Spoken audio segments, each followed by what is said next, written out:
My name is Dave Wackerlin, and for those of you who haven't met me, I'm the Associate Dean who looks after the School of Architecture, and I'm so pleased to see you here today, and also so excited to see all of the terrific charrettes that are hanging outside. Our jury is just getting ready to begin looking through them, and we're going to be excited to announce our award recipients at the end of our lecture this evening. It's my pleasure now to introduce Dr. Mary Priest, Vice President Academic and Provost of Sheridan, who will be giving the opening remarks before our speakers take the stage. Thank you very much, Mary.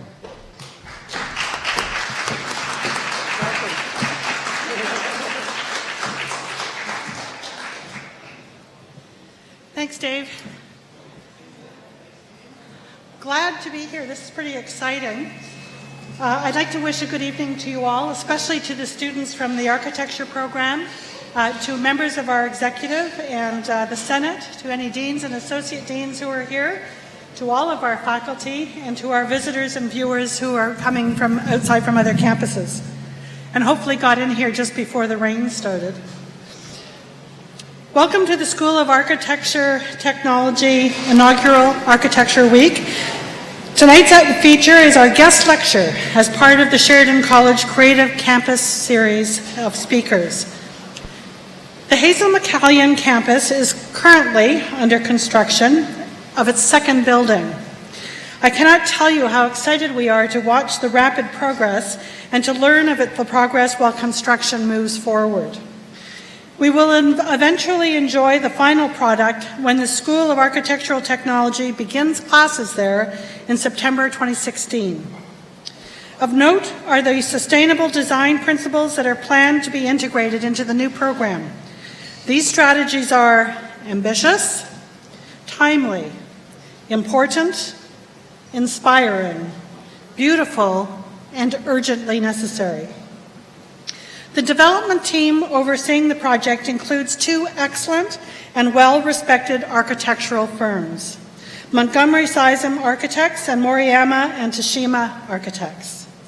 Working in joint venture, they have imagined, toiled, and proposed, and I quote, a simple, elegant, sustainable design solution that achieves more with less. I'm pleased to be able to introduce our lecturers for this evening. Mr. Daniel Taramura of Moriyama and Tashima Architects has led the planning and design of 23 of Moriyama and Tashima's university and college facilities, including 16 in the past 10 years. Daniel's skills as a leader, facilitator, and problem solver stem from his genuine interest in people, their perspectives, and the dynamics of communication that define a successful team and project. Daniel's current and recent projects include the University of Toronto Mississauga Innovation Complex at the University of Toronto Mississauga, the Centre for Collaborative Health Education at Dalhousie University, the Gold Ring Student Centre at the University of Toronto, the Teaching and Learning Centre at Queen's University, the Welcome Centre and Athletic Centre at Humber College, and the Hazel McCallion campus expansion now underway for Sheridan College. Mr. Daniel Ling of Montgomery and Sizem Architects brings an outstanding combination of design talent and project management skills. He's built a reputation for dedication to his clients, exemplified by his hands-on approach to all phases of project development.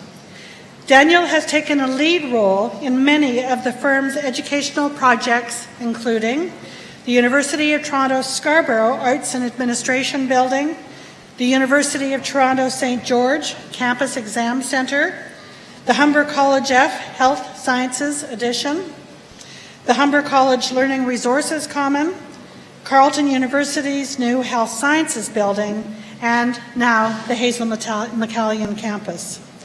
It is my immense pleasure to introduce you to our guests this evening, architects Mr. Daniel Ling of Montgomery and Sizem Architects and Mr. Daniel Taramura of Moriyama and Tashima Architects. Welcome, gentlemen.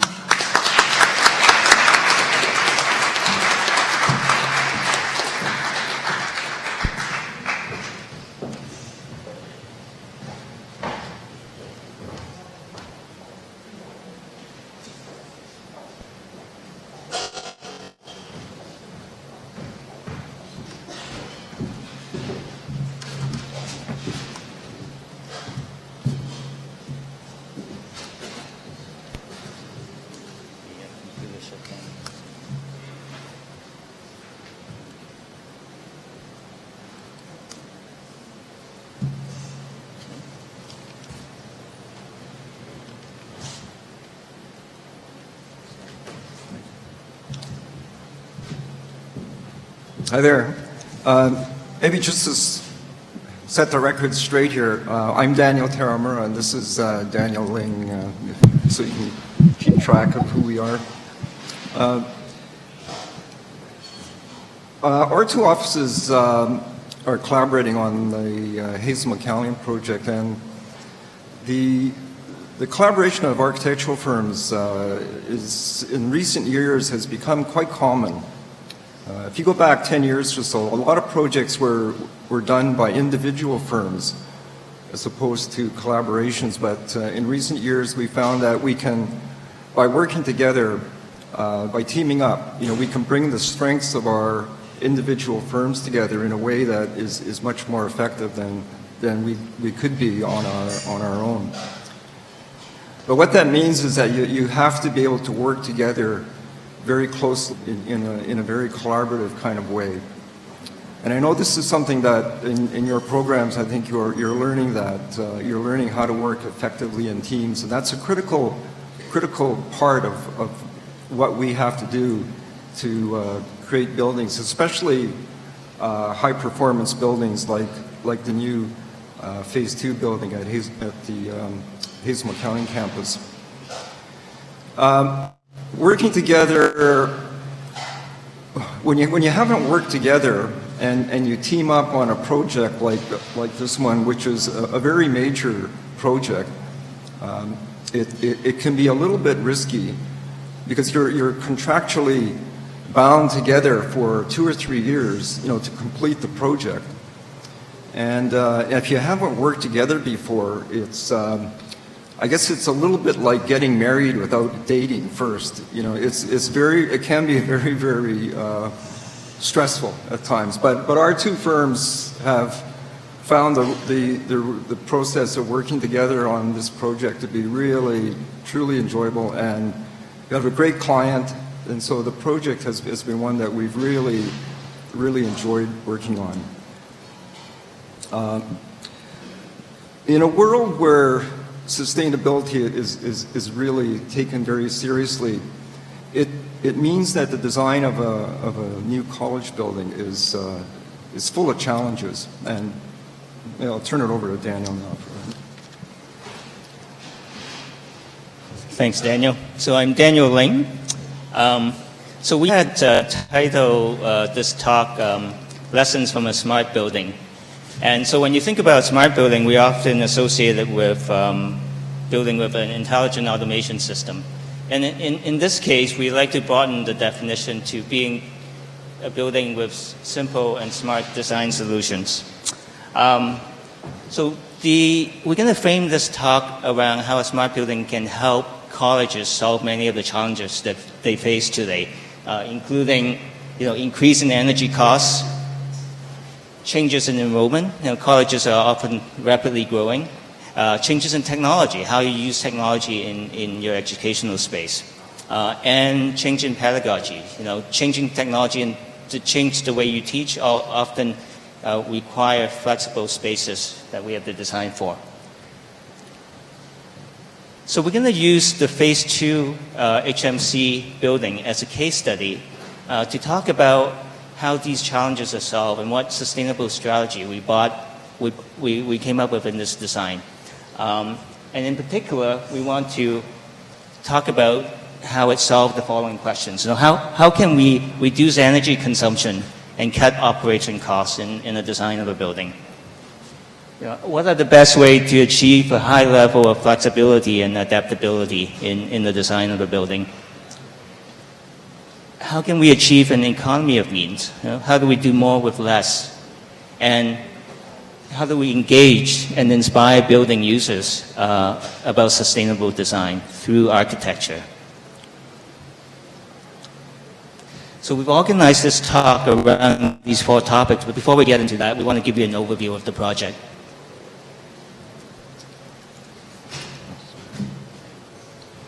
So just in case anyone's not quite sure about where the project is, it's right by Square One shopping mall in Mississauga. So that's probably the easiest way to describe it.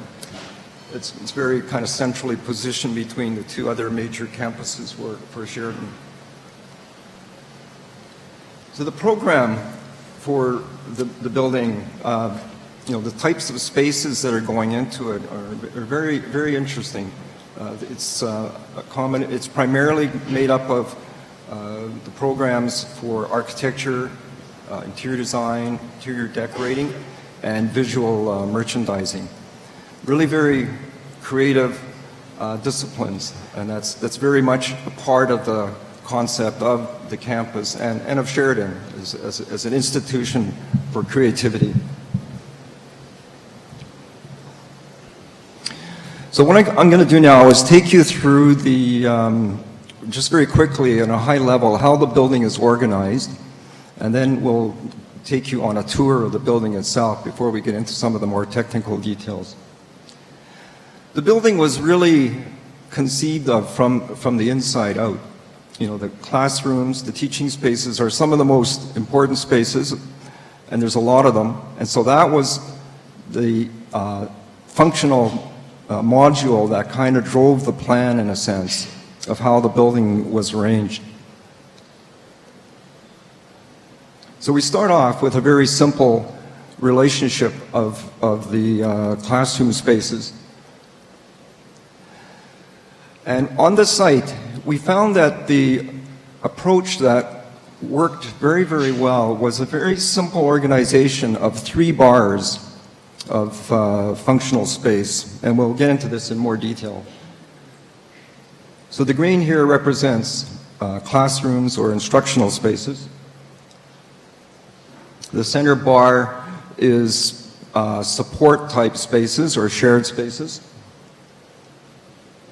And then this arrangement is layered up as we move up through the building.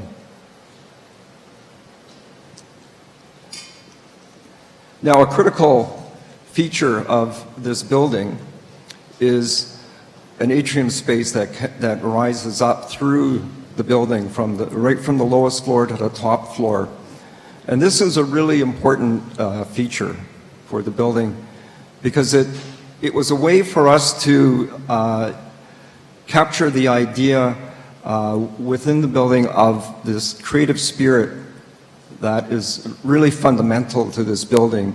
And when we get into this, we describe the spaces like the Creativity Common. That's really the heart of the campus for Phase 1 and Phase 2, really. It's the space that you can say really defines what Sheridan is at Hazel McCallion. And this atrium is a feature that extends up through the building. It really kind of allows this creative energy to be diffused through the whole building. And I think you'll see this as we get into the sketches. It also is a way to bring light into the building. It's a very powerful device for orientation and movement as well.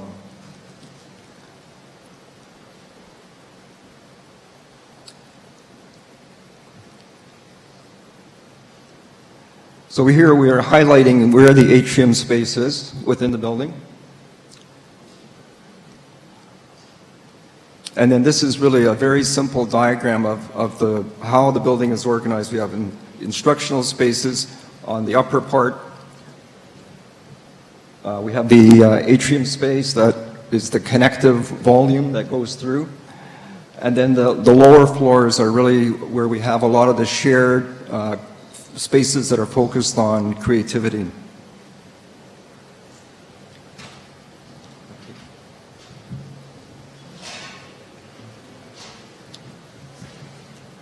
Okay, so we're going to give you a bit more context about the site. So what you see here is the City Hall in Mississauga. This is facing south. We've got Square One towards the top of the screen here. This is the Living Arts Center, your Phase 1 building, and this is the Phase 2 building. So, obviously, this is about building the Sheridan campus, but it's also about city building. The City of Mississauga has a master plan with the intention to intensify their downtown core to create a more urban condition, enhance the public room, and really provide a more pedestrian-friendly environment within the suburban city. And this building is the last piece out of this, what they call the civic district, forming the 4 blocks. So this is the aerial view of the site. This is phase 1. You've got the City Hall here and the Living Arts Center and our phase 2 building. So Daniel talked about the 3 bars of the building. In the planning partie, you can see how it formally expresses itself also as 3 bars in the massing. What is a fairly deep building is broken up into 3 more slender forms by using the penthouse as part of the central bay. You can see that there's a certain complementary material of palette between the 2 without sort of mimicking phase 1. So next we're going to walk around the outside of the building just to give you an overview of the exterior design. So this is the approach from the northeast corner as you're coming across from Transit, and that's the main entrance. Now notice that there is a grade change on this site, so in fact you enter at the 2nd level. A close-up of the main entrance. It's a large building. So we really wanted to be able to provide a more intimate human scale as you get up close to it. And that's achieved by overhang, by palette of warmer material, and the recessed entrance. You notice that at the base of the building, the base is designed as benches all along the east elevation. So that's the main east elevation when you're looking across from it from Square One. The lower level is fairly transparent to animate the sidewalk, the public room. We provided more of the public programs along that area to maximize sort of interaction in terms of looking in and seeing activities of students and programs.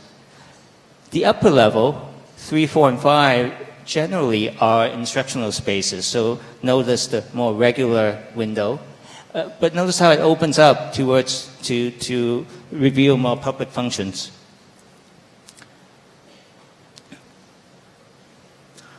That's looking at it from now the southeast corner, and there's a secondary entrance on the south. That's the bridge connection to phase 1. Now you see how the 3 bars actually steps back towards the corner, and that's really a response to the zoning requirement around the turnaround space. If you recall the geometry of phase 1, it follows a curve in that corner, and that's the zoning envelope. And we've done it in a different way where we actually step the forms in part to provide an architectural expression. That's the south entrance, and again, trying to really create a human scale, within a fairly large building. That's the view of the building looking across from phase 1, and that's the bridge connection to phase 1. Now, notice where we have provide additional glazing in public areas and lounges and stairs to provide convenient use access for the stairs. So these are not just exit stairs, but everyday convenience stairs. So coming around now, looking at it from the southwest side, bridge connection to phase 1. There's a double height space and a cafe that is adjacent to the bridge. And in the distance here, this object coming up the building is a double height space looking into the Creativity Commons. West elevation of the building. Now the gray, this is on the park side. Those of you who knows phase 1, there's a Scholars Green Park to the west of phase 1. So which is owned by the city. The intent is that park will extend towards the north, that would form the west side of this building.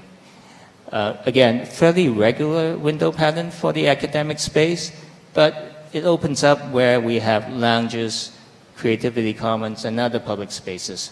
Really is to give us a hint of what's inside. It's really a building, though. It doesn't have a front or a back.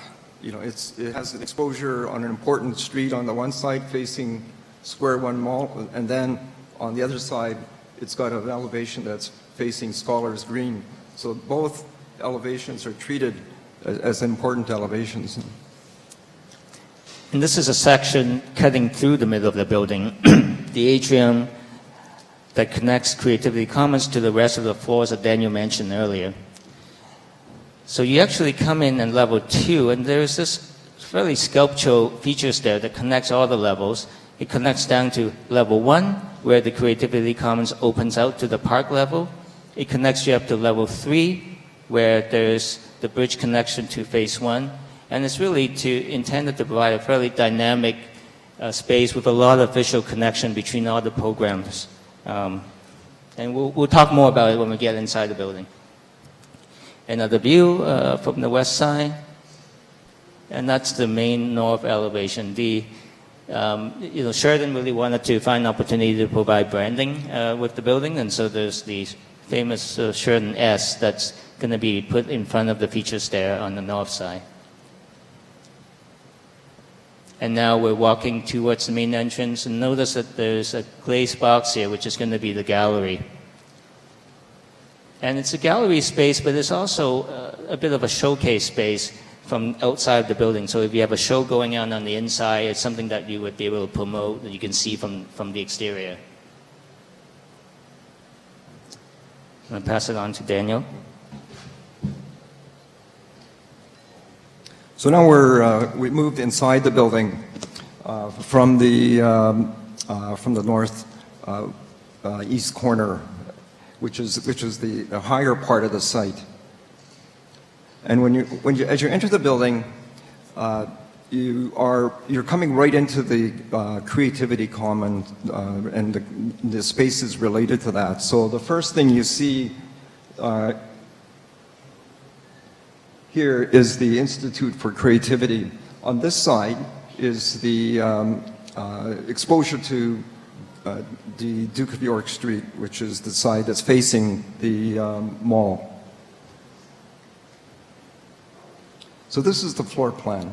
So we've just come in at this point here. The mall is over here. The park is over here. And what's highlighted here in the yellow is the circulation. And what we've tried very hard is to make the circulation through the building very, very simple and very clear. It's a big building, and it's a building of this size is one that could be easy to get lost in if the circulation system isn't very clear. So this is something that we try to establish on each floor as we go up.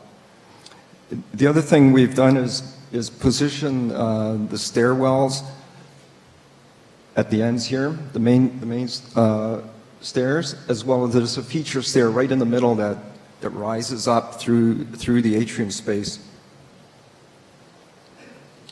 Around here, that's the gallery space that Daniel mentioned. There's a meeting hall here, and that's the Institute for Creativity here. And this is the same floor level, showing the kinds of spaces that are here on this floor level. So the green spaces are classrooms and instructional spaces. And then the yellow and the spaces around here are the ones that are related to the Creativity Common. And that's a double height space that's open to below.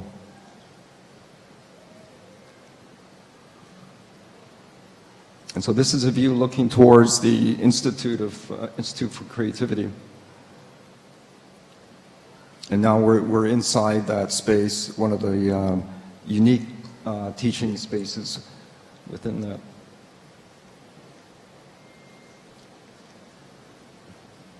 This is a view within the meeting hall, and within this space, there's a view out to the park on this side here.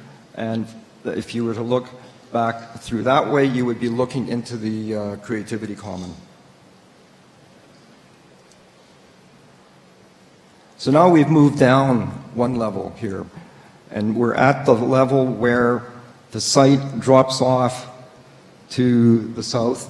The Phase 1 building is right here, and there's an entrance that comes in here. And this space here really is a really important, very active, dynamic space within this building. It's really the focus of the Creativity Common. And related to that is the food service and some other complementary spaces here. And this is the park that's positioned here.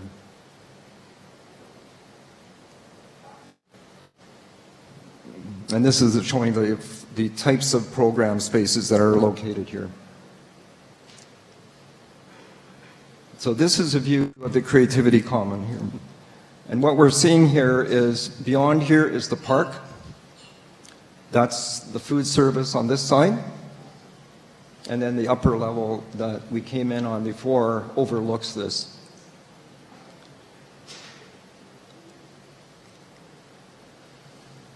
And this is a view that's looking from the food service area into the Creativity Common itself. So it's a space that's intended to be very, very lively, very dynamic, something that can be set up and used in all sorts of different ways, and really part of the everyday life of the building. We talked about an atrium and a feature stair, and this is where this is where we kind of move people up through the building. We bring light in. It's a thing that kind of defines the heart of the building. So the lower part is the Creativity Common that we spoke about, and then the upper volume opens up to the floors that have most of the classrooms.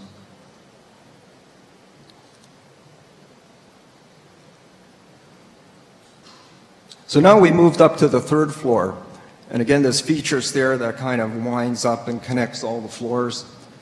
And along the way, there's lounges and informal social spaces that are really important for this building.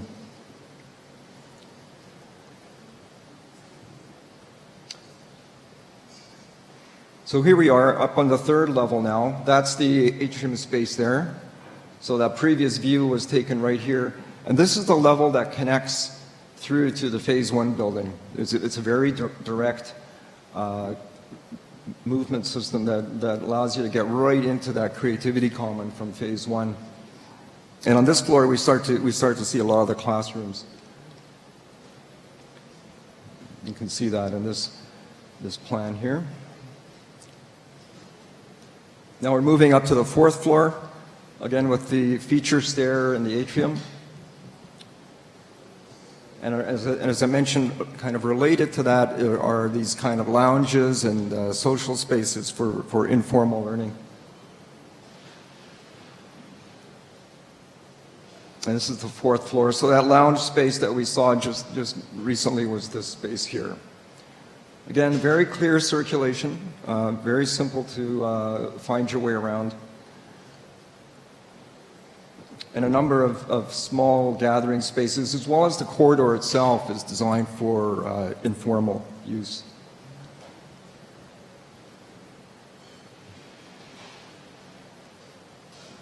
And then we're moving up to the fifth level. Again, a very, very similar sort of organization. And on all these floors, the faculty are also very centrally located. They're in this plan here, the faculty offices are here and here. So they're very central, very, very accessible to everyone within the building. And now we're on the bridge that goes over to the Phase 1 building. And this is designed as a usable space as well. It's not just for passing through. And when you arrive from Phase 1 into Phase 2, there's a coffee kiosk area and this double height space that overlooks the park.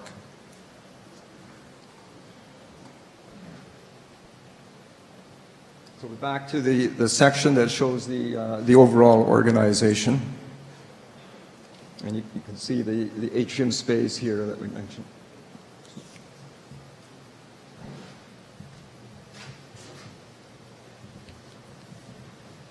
I mean, this space is going to be a really exciting space. I mean, we talked about visual connection, where you see what's going on, but it's also intended, you can see it's a bit of an irregular shape. It's intended so that you don't actually see everything at once. You get glimpses of things going on, and it's just to provoke a certain curiosity for you to go and discover what's going on the rest of the floors. So now, moving on to the 4 topics. The first one being energy conservation. So how do we reduce energy consumption in a building? Why is this important? The chart on the left is a statistic that was done by the Office of Energy Efficiency, and it's talking about commercial and institutional building consumptions. You can see the different sector here. And education sector is the bigger use of energy, 22% for all commercial and institutional buildings. So energy conservation will make a big impact on the educational sector. So Sheridan actually has a great ambition in energy conservation. Some of you might know, there's a Mission Zero program. And part of the program is to achieve 50% reduction in campus energy consumption by 2020. And that's not far from now. We are 2015, so 5 years from now. Very ambitious. The other thing that Sheridan has set out for this particular project is for us to design a building that consumes less than 100 kilowatt hour per meter square per year. What does that mean? Well, here's a chart that compares energy consumption. Average for colleges is 295 kilowatt hour per meter square per year. And this chart shows a number of projects that's done by our sustainability consultant, Halso Engineering, each one representing one building. And at 100 kilowatt per meter square per year will be one of the most efficient buildings in Canada. So how do we do that? It's not just one thing, there's no magic to this. There's a number of decisions that's made throughout the design process, whether it's architectural or engineering, has to do with the orientation of the building. One of the tools that we use is energy modeling. And that's done not at the end after we finish the design, but it's something you do at the beginning and through all phases of the design so that you can use it to inform the design. In this case, we look at solar orientation, where's the angle of the sun, how is it impacting heat load and heat loss? How do we detail the glazing on the bridge so that we're not losing a lot of heat, in the winter, and we're not overly gaining heat in the summer. Other aspect at a high level, this building has a fairly efficient envelope to floor ratio, meaning it's a compact building. It's not a sprawling building that has a lot of envelope that's going to have a lot of heat loss. But we also have to have a good window to wall ratio. What's highlighted in orange are the actual windows. So for this building, we're able to achieve 30% glazing, which is pretty efficient. But you have to balance that with daylight, right? It's easy to achieve a low window ratio if you have no windows, right? So we have daylight sensors that are part of the lighting design that dims the light when there's enough daylight in the classroom. So being very strategic about where we put daylight. And in most cases, we put more daylight in public spaces, more controlled daylight in classroom where you have projectors and other AV devices. The envelope performance is also very key in this. We're able to achieve R30 roof, which is very good performance. R20 for walls, that's excellent. You can see windows are only R3. That's why you got to be very strategic about how much window you use.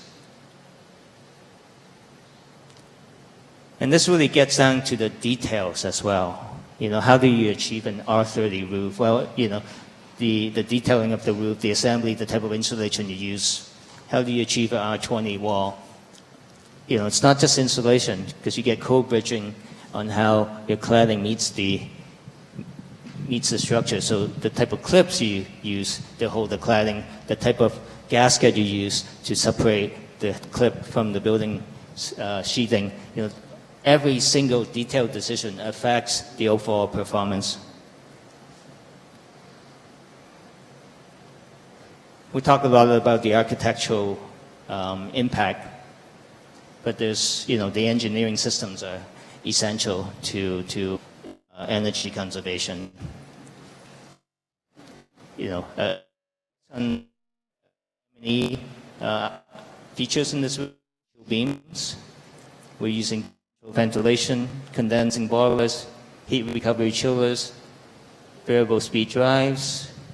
I won't pretend I know all the details of all of these, but LED lighting, okay, that I do know.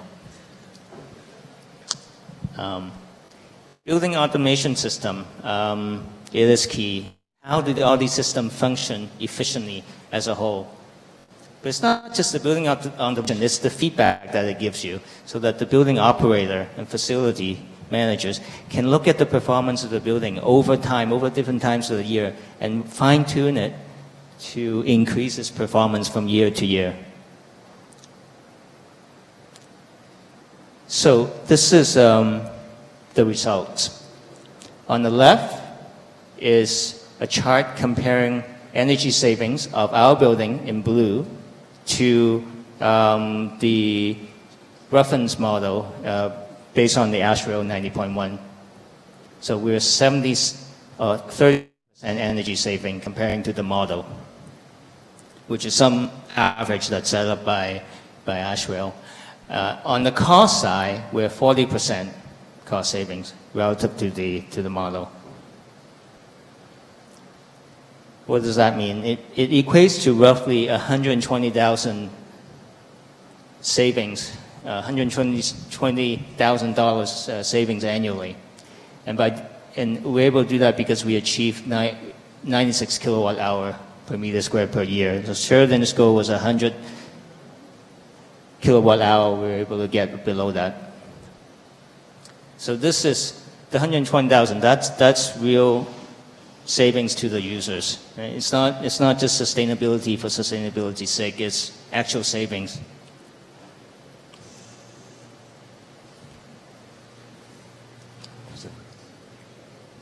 We mentioned earlier about collaboration between our firms, but to achieve a really high-performance building, it takes a tremendous amount of collaboration between the entire design team. So what that means is that the mechanical engineers, the electrical engineers, the civil engineers, everyone has to work in a totally integrated way. And this is something that has really come about with the focus on designing sustainable buildings. Previously, I think it's fair to say that professions worked much more independently or in silos, but to do these buildings now requires a truly integrated kind of approach to design. So one of the things that's important for sustainability is how well the building serves its purpose over a period of time. And colleges are very dynamic institutions. They're constantly changing. They're adapting to what's happening in the economy and changes with technology, in the changes in industry. So they're much more. They have to be much more responsive to what's happening in the world around them than, say, a university building. So it's really critical that the building itself that's housing the programs, can adapt and has a high level of flexibility in order to have long-term value. So we're going to show you some of the things that we've done to ensure that the building does work well over a period of time and doesn't become a white elephant after a few years. So I talked about the very simple organization. And this is a really important feature because what it means is that things like the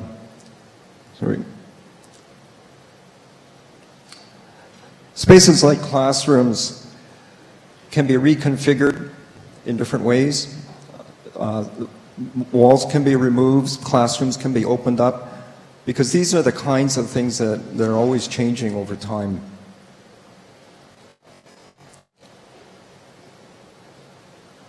The other thing we're very careful about is where we position the fixed elements like stairs and washrooms, because that can really have an impact on how well spaces can be planned.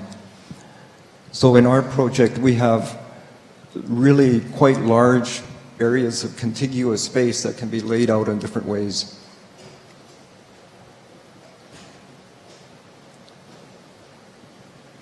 Our project also has a raised floor system throughout the classroom areas.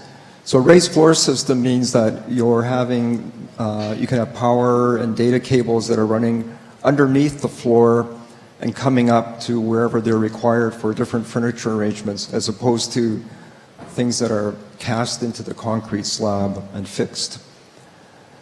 And the building was also designed to grow, because over a period of time, Sheridan is probably going to have a need for additional space, and so the building is designed to be expanded at some point in the future.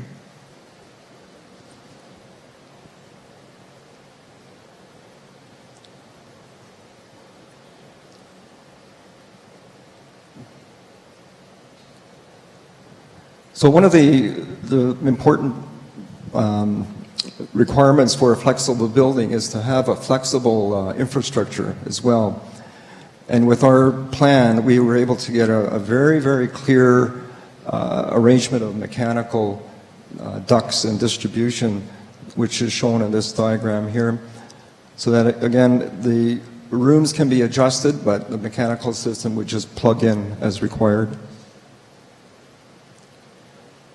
And this is a section of a typical classroom, and you could see here that there's a raised floor system here.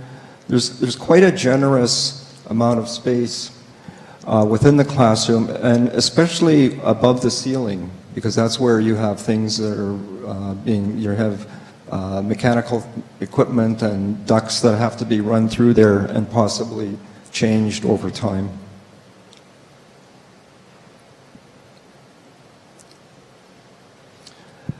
The exterior itself is also has to be designed in a very flexible way. And so what we did is we looked at the kinds of spaces that are inside the building. There are offices and meeting rooms and classrooms.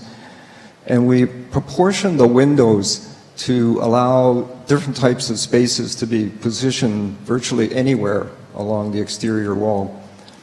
You'll see some buildings that are designed, with very specific window placements, say, for example, if there's offices or classrooms, and they really only work well for that one particular layout.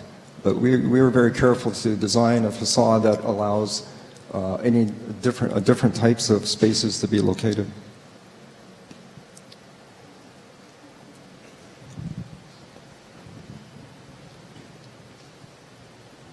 So next topic, economy of means. What do we mean by that? How do we do more with less? We talked about using less energy earlier, but what about less material, less time, which also mean less costs, less complexity? So how do we do that? And it's about design in many different scales. At the macro scale, how do we plan a building on the site? Where should the building sit? Daniel talked about future expansion. Well, that's really important for Sheridan because you need to grow.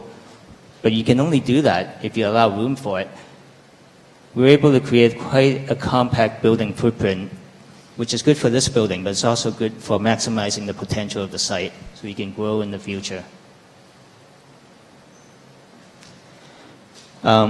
Efficient planning is another point.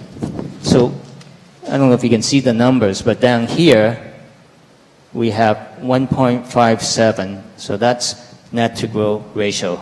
So what does that mean? There's 142,000 of net square feet, so that's 142,000 of program space. For your classroom space, it's a program space. And there's 223,000 of gross floor area. So that's the entire area of the building, including corridors, lounges, stairs, and etc. So 1.57 is very efficient. So how do we do that? Sure, you can really reduce the size of your corridor. You can provide no common space, but that's not what we want.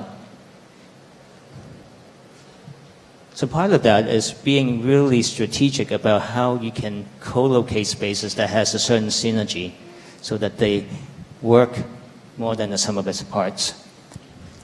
So in this case, we talked about the lounge on the 4th floor. We've located the lounge directly opposite to the stair landing. So when you come down and you turn on the stairs, you're looking out, there's views out to the park. But it's also a way for us to engineer opportunities for accidental interaction between people from different disciplines, from different floors. The glaze screen is also used as a drawing service or sketching service, much like a whiteboard, that you can do so on the corridor side as well as the lounge side. So again, to provide opportunity for collaboration. So the stair plus the corridor plus the lounge, you know, we're trying to create a collaboration space out of all of those things by putting them all together. Another example of this is how we've combined the Creativity Commons on the ground floor with the cafeteria next to it. So we did so by instead of creating a corridor connecting the two or creating a wall separating the two, we provided a number of pivot panels that it's wood on one side and whiteboard on the other side. So again, you know, how do you add the cafe with the Creativity Commons to create something more? So you could be having a coffee here and chatting with someone who may be making a model, working on the project on the other side, and you may have an idea that you could share on the whiteboard. So again, it's combining different uses to make something greater. Construction schedule. Well, when we design a building, sometimes you got to take that into account. So it's a 5-story building. You'll note that the first 2 levels are actually concrete structure, but the upper levels are steel. So why did we do that? Well, the slab on Gray has to be concrete, so you got to start with concrete anyways and the foundations. But we looked at the construction schedule. How long does it take for them to produce a shop drawing for the steel, for us to review it, approve it, fabricate the steel, and arrive on site? And we figured by the time steel get on site, you're at your 3rd floor. So let's do the 2nd level in concrete as well. Otherwise, they'd be sitting on site waiting for the steel to arrive if you're just doing the slab on grade. So what does that mean? That's going to save time, which means saving Sheridan costs. The structure, it's a very simple structure. I mean, it's a simple building. There's some expression to the form at the ends of the 3 bars as it steps, but the structure is repetitive and simple. That's going to save time and cost again. And how do we do that? You know, partly it's in the planning, the simplicity of the planning, but the cladding also impacts it. We're going with a fairly lightweight cladding. It's a steel standing seam cladding system, which means it's going to reduce the load on the structure, and it's going to save tonnage on the steel.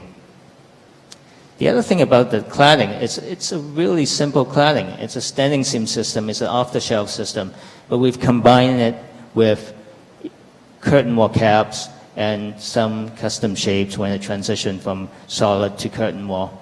And really to look at using simple components to create an expression. So here's a shadow study on the face of the building, you know, using the 2-inch seam that's on the standing seam and the curtain wall cap. You know, we were able to study the shadow on the building where it changes throughout the day. And so using, again, simple components to create something interesting.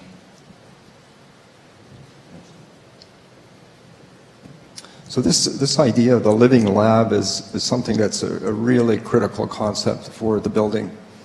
And what that means is that the building is really like a learning tool. I mean, it's something that students or people within the building can develop an understanding of how, not just how the building is constructed, but it's also a way to understand the building as this kind of almost like a dynamic organism, you know, that in real time, like how the building is functioning in terms of the energy that it's consuming, you know, how the different systems are operating. It's something that's really quite unique, and it promises, I think, to be a very, very powerful experience for people within the building, including the students. So we're going to describe some of the features of this approach. So this is a section again, and these living lab concepts are really kind of distributed throughout the building so that you experience them as part of your everyday life. You know, it's not something that you necessarily have to seek out or make a special effort to enjoy, but it's really dispersed through the building, you know, as part of your normal experience. So there's things that you know, that describe that provide data on the building or describe clearly how the building is actually put together. I'm going to show you some of these as we go through. You know, one of the things about buildings is they're kind of, you know, they're often kind of mysterious about how things really work. You know, like you look at a wall and you see the inside, you see the outside, but you have no idea what's happening, you know, in between those surfaces. So what we're doing is providing a number of mock-ups throughout the building that are full-scale assemblies of different components.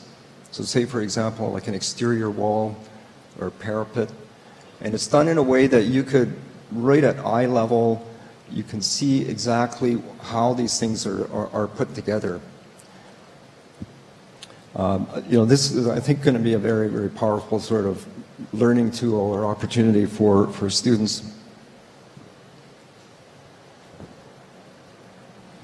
You know, we're also exposing systems within the building, and this is happening not just in corridors, but it's happening within classrooms in a way that, you know, we think could be part of the real learning experience, you know, where an instructor can simply point to a piece of equipment or you know, some technology within the space that's actually functioning right there. I talked about the data that would be accessible, and this is something that is really a powerful idea, because what we're saying here is that the building is going to be monitored, its performance is going to be monitored probably to a level that, you know, is almost unprecedented for a lot of buildings. It's going to be possible to measure to a high level of accuracy how the various systems are performing, you know, how much energy is being used, what systems are using the energy. You'll be able to see in real time the effect of the sun moving around, or, you know, the effect from day to night, from season to season. The building, you know, once you can see this kind of data, you can experience the building almost like a living entity. You know, how it responds and changes over time. It's a very, very, very powerful, I think, idea.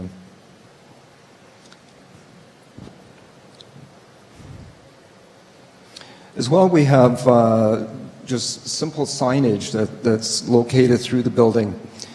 And this is going to be, you know, the sort of thing that you can just simply get an explanation of how the building operates. You know, very, very sort of straightforward, but I think very useful.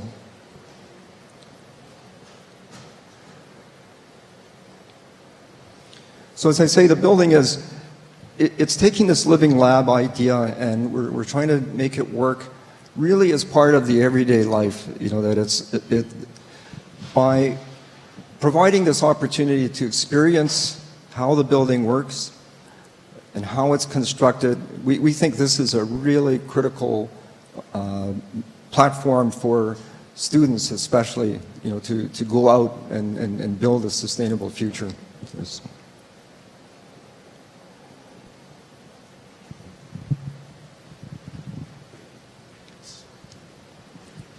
So we started the talk by framing the discussion around, you know, how does a smart building help solve some of the common challenges that colleges face? And I hope there's some lessons learned that we can all take away and apply to other projects. But I think this project for us is also a good example of how our two firms approach sustainability, sustainable design, really from a holistic perspective, by asking the right questions and by drilling down to issues that really matters to users. How do we design something that uses less energy? How do we design for change? How do we do more with less? How can architecture teach and inspire sustainability? So I think we're going to end with, there's an animation of the project we're going to show you.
It's Friday.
Thank you.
much for your attention. That's the end of our formal presentation. If you have any questions at all or anything, just feel free to answer. We'll be happy to try and answer them.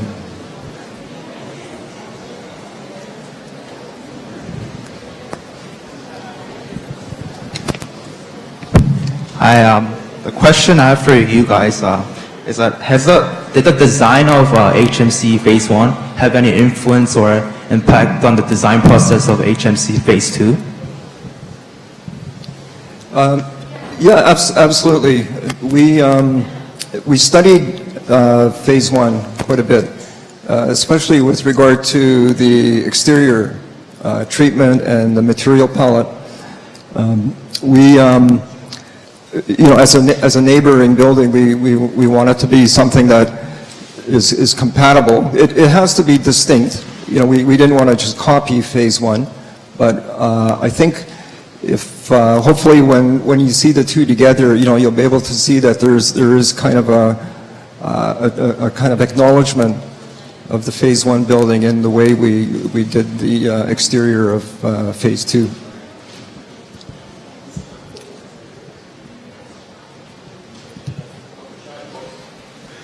Ask the questions now because this is your opportunity.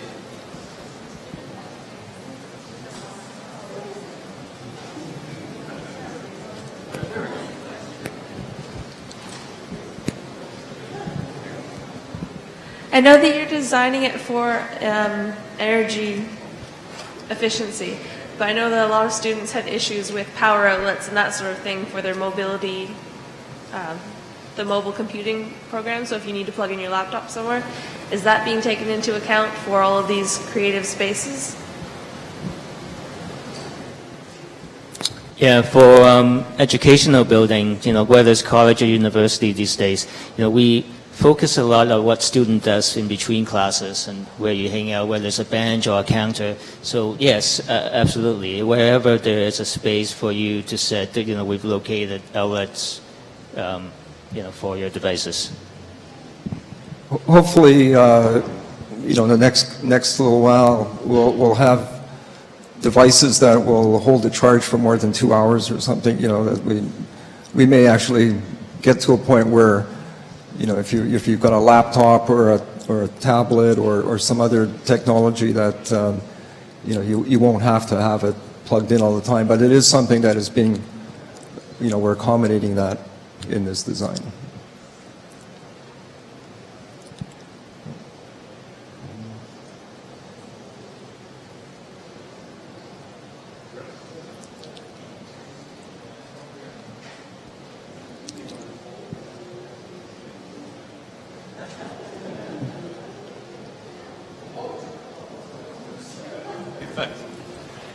Sorry, didn't mean to butt in.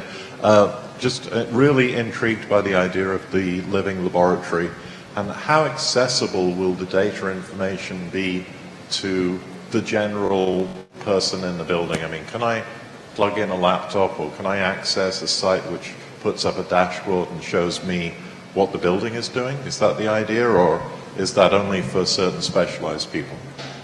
Well, it's going to be a combination of things that there'll be actually screens and things within the building, like within the classrooms, that you can see in real time what's happening with the building. I believe there's also going to be maybe like web access to data and information, and it's my understanding too that the data will be usable. In other words, if students have a project that involves energy conservation, they can actually work with the data that is being collected within the building. I mean, I think the way it's set up is on day one when we deliver the building, there'll be a certain infrastructure that's in place. So instead, you set the screen at the lobby where you can access the data. But we also think about this as a living element where it could be programmed and advanced as you move forward. So whether someone does an app for it and it makes it interactive, I mean, I think the sky is the limit. For the design concept, how many people were involved with that process? And also, how many different designs did you go through to come up with this final design? Those are good questions. Well, the process that we went through, maybe give you a little bit of background, was a competitive design build process that was done through Infrastructure Ontario. So what that means is that for a period of time, for about 6 or 7 months, we were working on a design concept and competing with 2 other teams for who actually gets to be selected to do the project. So I think for the architectural team, between our 2 offices, I guess we had about 6 people working on it, pretty much full time for that for that period. But we also had a team of, I think, 12 sub-consultants working. So that means like there were structural engineers, mechanical, electrical, code consultants, acousticians. The team, the entire team to do a project like this is quite extensive. And so I'm not sure how many people in the end worked on it, but it's dozens of people that have their hands on the project. I mean, in terms of your second part of your question, how many designs we went through, I think what we did, of the 6-month period, within the first 2 weeks, we've tested probably 4 or 5 designs, and very quickly I nailed down to one and developed the one design from then on.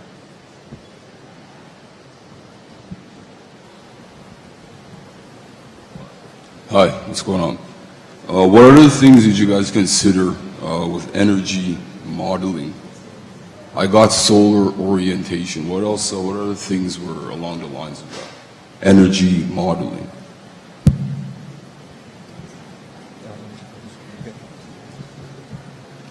So I think the question was what the different aspect we looked at the energy model to inform the design. We talked about solar orientation, but you're asking about what other aspect did we look at? Yeah. So the way the energy model works is basically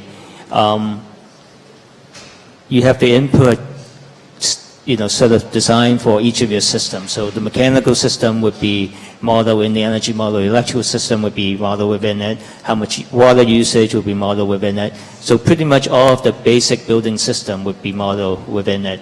And from that, and based on the energy, the envelope, heat gain, heat loss, etc., it generates the energy that are consumed within the various systems. So it's a fairly wide perspective. There's a lot of data that's inputted into it. In order to run the model, you also have to know how many people are in the building. You have to know the hours of use, because all of that will change the energy calculation on it. So it's a very comprehensive. It's a program that just plug in all this data, and it's very very comprehensive. There's also different level of models. So at the schematic level, you may be using a more basic model where you're putting in less parameters.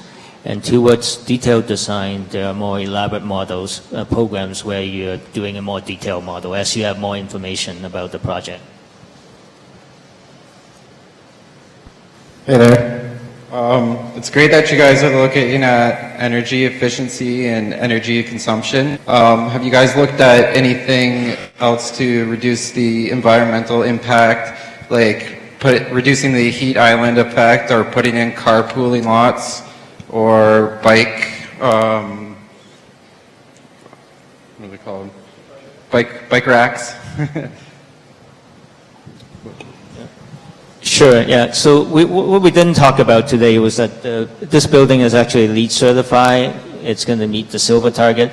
So as part of that are many of those things that you talked about. So heat island effect has to do with the color of material that's either, on the paving or on the roof. And so what we need to do is pick light color so it's not eating a lot of, it's not taking a lot of heat. Things like carpooling and bike racks, those are part of the targets that we've gone after. But, we're focusing on a few things, sustainability topics today, but the building actually did, consider a lot of other things. For example, the air quality, the diversion from landfills. 75% of construction waste is kept from going into the landfills. We have water reduction in the building. And one thing that's really important is that it's designed as a durable building, and it's designed to have a 50-year life. So what that means is that the building, is not going to be falling apart, in a few years. It's going to be a building that is easy to maintain and will have a long life, which is again a very sustainable kind of practice. So it's there's a lot of other sustainable design features that have gone into this building that we didn't feel we had time to talk about today. But at some point, if anyone is interested, we'd be happy to explain some of those other features. I wanted to say I really enjoyed your speech this evening. In particular, I was really impressed with the thermally driven ventilation air circulation system that was involved, and how the blinds shaded the classrooms from direct light horizontally and allowed vertical, or the light to be reflected passively. Had you looked into, in this project or any other projects, any other light convection systems? Like I've seen systems that utilize fiber optics or reflective channels that would bring natural light into the more interior areas of the school. I think generally we don't have a lot of those other features. We do have one, I forget what they're called. It's like this tube that brings light in, like a skylight that pulls natural light down into a space. Like we've got one classroom that doesn't have exterior windows, so we pulled light down from the roof of the penthouse right through to that space, so that there's natural light that's brought in that way. But for the most part, the natural light is brought in through windows, either ones that are that you can see through, or we have a lot of clear story glass, which brings in a very nice quality of high level natural light. Great, thank you very much. I think that concludes our questions. Much appreciated, gentlemen. I just wanted to take this opportunity to convey my thank you for your coming in today. It was great to have you. You're an inspiration to our future graduates who are going to be working in the industry.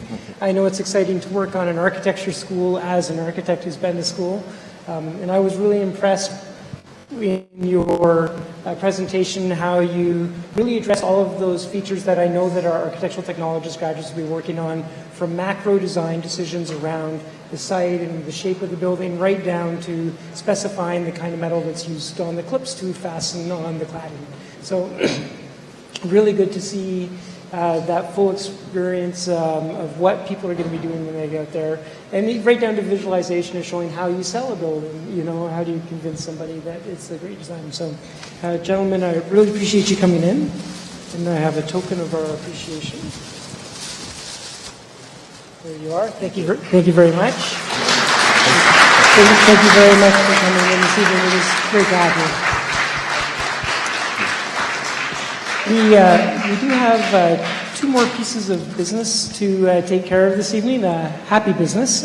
We have two sets of awards to give out. So for our next item of business, we're going to be announcing the history winning team.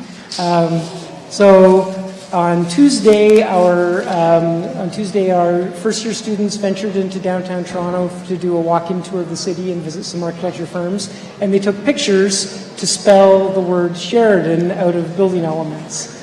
I had the pleasure of jurying their submissions, and I am pleased to present, thank you very much, the winning entry, not done by Ken.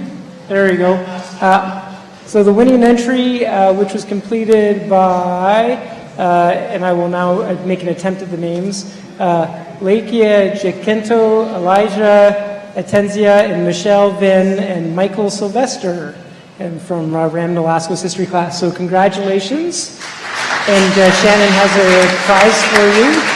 Great job on the tour. Thank you very much for your submission.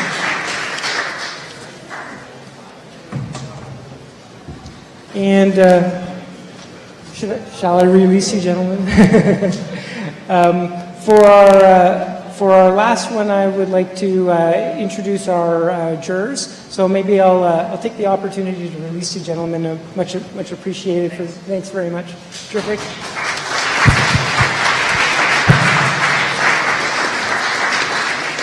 And I'll welcome our jurors for the charrette presentation to the stage. So coming up on stage to announce the winners of our design charrette that was undertaken today are Ronnie Rosenberg, who is the Dean of FAD at Sheridan, and Fabio Cuccinelli, who is a graduate, now works with the City of Brampton in their building department, and Ben Feldman, who works with Infrastructure Ontario and has much experience with this building. So welcome, friends. Thank you very much.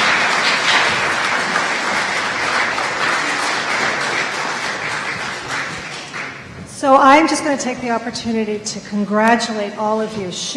Dave and Shannon, you guys are really amazing, and I've been hearing how fabulous your Architecture Week has been. We have been incredibly impressed. We see a lot of architecture happening in all of the drawings, and it was really a fabulous exercise, really just sort of to talk through how do we establish who the winners are, because there was so much going on and so much professionalism in all of them. And let me just say also that we're very, very excited to be moving together with you to Mississauga, because in the most of the arts programs right now are at Trafalgar, but interior design, interior decorating, visual merchandising arts are going to be moving together with you for next fall, and we're going to be like this built environment cluster, and so we're really, really looking forward to having your wonderful faculty and our faculty collaborate on all the wonderful projects that you're doing. So really, really exciting. So now I'm going to hand it over to maybe Fabio wants to make a few words. Yes, please. Okay. Just quite elated to actually be here and see a massive people. During my times when I was here at this campus as a student, it was an oddity to actually see a group of architectural students together. Kind of broke off into our own individual groups and so forth. So it's nice to see that. Also, I'm elated to be asked to be a juror in deciding as to who would be the runner-ups and winners with regards to design concepts with the charrette that's been designed for this first week. I'm also amazed at the caliber of work that's been able to be conveyed within the short period of time. And that being said, I'd like to pass this on to Ben. Thank you.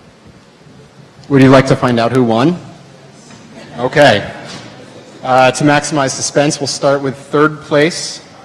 This team, we believed, had the clearest and most comprehensive representation.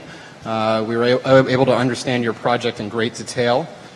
That team is Kyle, Scott, Stephen, Sajid, Peter, and Peter. Is anybody here?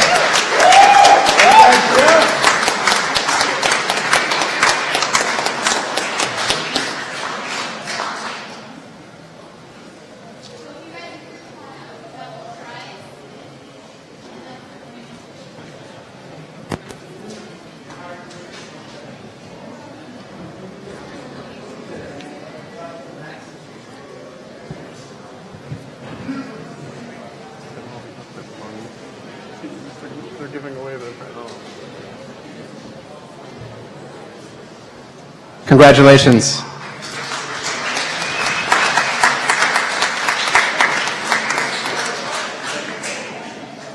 Now for the second place team. This team, we felt, had the best integration with the landscape. Their project was a real celebration of the elements of earth, water, and sky. Second place team is Lars, Darren, Jung Sang, and Conrad.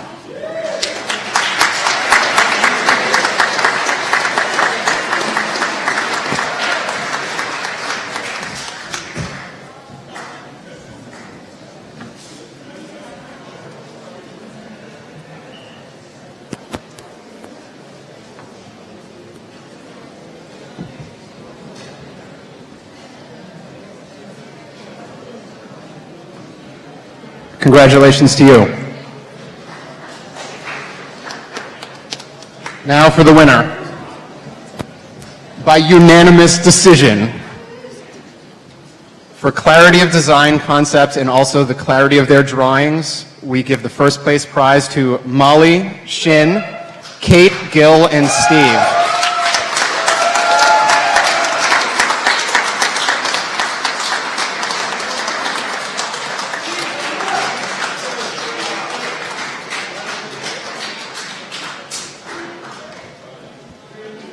To all of you, it was phenomenal work. I can speak for the jury in saying that we are amazed that only 5 weeks into what is going to be a long professional journey, you're producing work at a high caliber. So congratulations to all of you.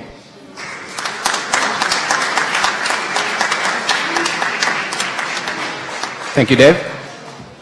No, thank you. It was great to have you in. Thanks very much for adjourning, and we appreciate the time that you take out of your busy schedules to come in and work with our students. So, great.